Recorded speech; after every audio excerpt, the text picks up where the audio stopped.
గౌరవం, సంపద, అధికారం, విశ్వాసం ఇలా అన్నీ దొరికినా కూడా ఇక్కడ నాలో చీకటి శూన్యం లాంటి లోటు, ఒక చెప్పలేని ఒంటరిత.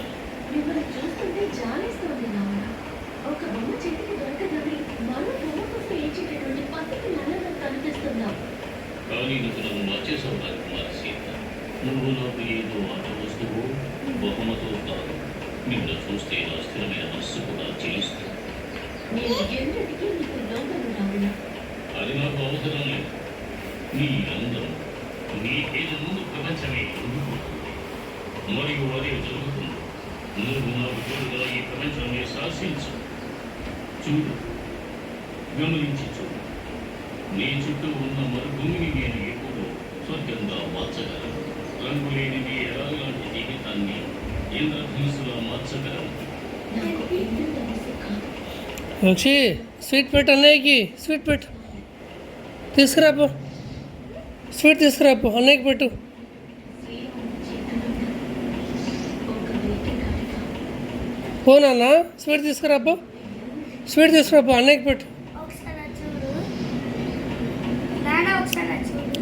సరే చూస్తున్నాలే. ఆయనతో దృఢ సంబంధం.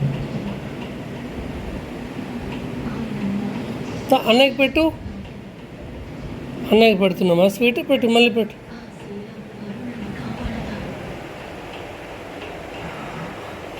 పక్కనే ఉన్నా కూడా నువ్వు నన్ను తాకలేవు రావునా. కొట్టకురా. ఇలాంటి భయంకరమైన హెచ్చరికలను ఎవరికి కూడా ఉంచుకోవాల్సిందే. కానీ ఆంధ్రలాగా కాదు. ఎందుకంటే స్వర్గ విషయాన్ని ఎవరు పూర్తి చేస్తారు. లేవకు నాన్న, కింద పడతాడు తమ్ముడు. వంగు వంగు మోక్షి. అందుకే రాముని మర్చిపోయి నా చేతులతో మరియు ప్రపంచంలో నీ కోసమే పుట్టిన సర్వ సుఖాలను అనుభవించు. లంకాపతి రాముడి లంకేశ్వరి సీత. నువ్వెంతలా చెప్పినా నన్ను ఎంతలా నమ్మినా నా సమాధానం కుదరదు. అది అప్పుడు ఇప్పుడు ఎప్పటికీ మారదు.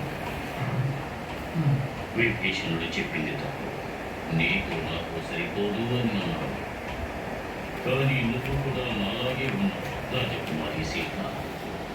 సీత నుండి కానీ నీ ముండితనం నా ముండితాన్ని వదిలేస్తాను. అది నన్ను శ్రీరాముడికి అప్పచెప్తావా రావణ?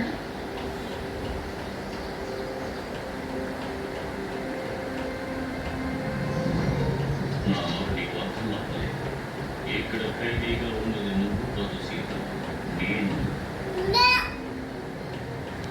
నీ ప్రేమ ఖైదీ. కానీ నువ్వు నా తరపున రాముడిగా నేను నీ ఖైదీగా జీవితాంతం ఉండలేను. అసలు ఏం చెప్పగలను?